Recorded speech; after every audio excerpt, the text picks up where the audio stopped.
Napanaginipan mo na bang ninanakawan ka?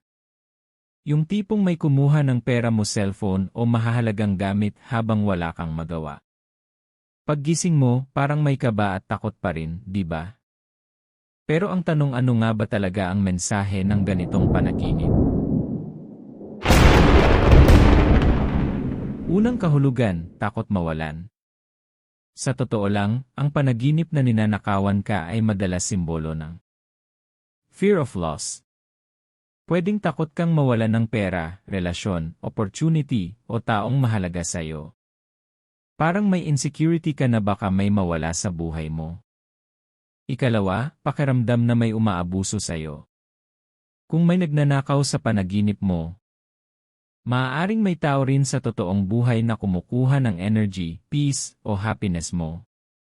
Pwedeng toxic relationship, pressure, o taong masyadong controlling. Ikatlo, kawalan ng kontrol. Kapag wala kang nagawa habang ninanakawan ka, maaaring simbolo ito ng pakiramdam na powerless ka sa isang sitwasyon. Parang may nangyayari sa buhay mo na hindi mo mapigilan.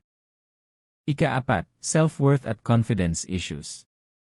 Minsan, ang pagnanakaw sa panaginip ay konektado rin sa self-esteem. Parang feeling mo may kumukuha ng confidence mo.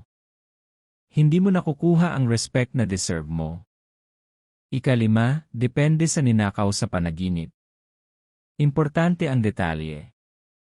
Kung pera ang ninakaw, insecurity tungkol sa future o stability. Kung cellphone, communication issues o pagkawala ng connection. Kung bahay ang pinasok, personal boundaries o privacy issues. Kung wala kang pakialam sa ninakaw, handa ka nang bitawan ang isang bagay. Sa totoo lang, ang panaginip na ninanakawan ka ay hindi literal na babala na may magnanakaw. Kadalasan, simbolo ito ng mga takot, stress, at emotional pressure na nararamdaman mo sa totoong buhay. Kaya kung napanaginipan mong ninanakawan ka, huwag agad matakot.